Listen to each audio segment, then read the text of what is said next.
écoutez Apolline Matin. Le dossier compliqué. Il est 7h54. Le dossier compliqué que vous simplifiez pour nous, Mathieu Béliard. Emmanuel Macron avait annoncé une reconnaissance de la Palestine pour le mois de juin. On est en juin, mais les intentions françaises ne sont pas très claires. Non, une promesse, une date et maintenant beaucoup de flou. Début avril, en revenant d'Égypte, Emmanuel Macron avait redit que la France reconnaîtrait l'État de Palestine à l'occasion d'une conférence organisée avec l'Arabie Saoudite au siège des Nations Unies.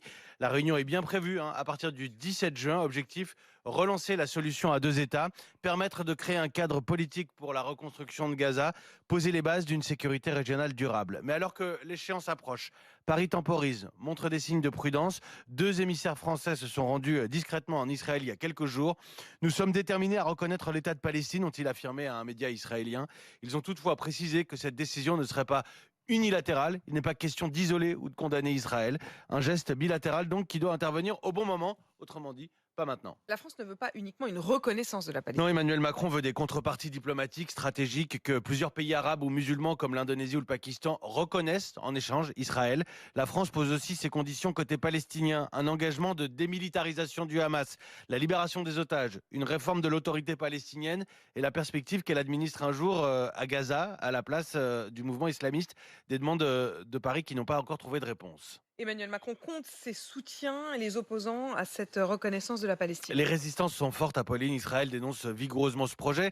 L'État hébreu y voit une forme de légitimation du Hamas. Ici en France, le CRIF, le Conseil représentatif des institutions juives de France, appelle ouvertement le président à renoncer. On va dézoomer, si vous voulez bien, la carte du monde. Les États-Unis, alliés historiques d'Israël, freinent aussi. En Allemagne, Berlin parle hier d'un mauvais signal. Le Royaume-Uni et le Canada, qui ont récemment signé une déclaration commune avec la France, les deux pays se montrent plus discrets désormais. Hier, le président brésilien Lula était à Paris.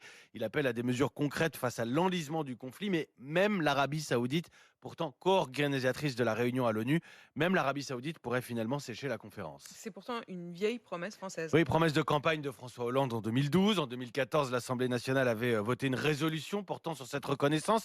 Mais on va remonter même plus loin encore. 1982, François Mitterrand, devant la Knesset, le Parlement israélien, appelait à la création d'un État palestinien. Dans le monde, il y a 146 pays qui reconnaissent l'État de Palestine aujourd'hui.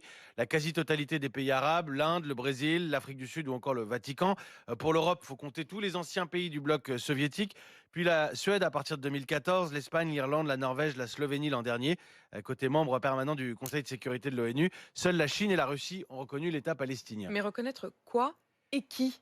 Il y a plein de questions qui restent sans réponse. Apolline, un État sans frontières claires aujourd'hui, une autorité palestinienne divisée, c'est un euphémisme, contesté, c'en est un autre, affaibli, un territoire et une population sous occupation et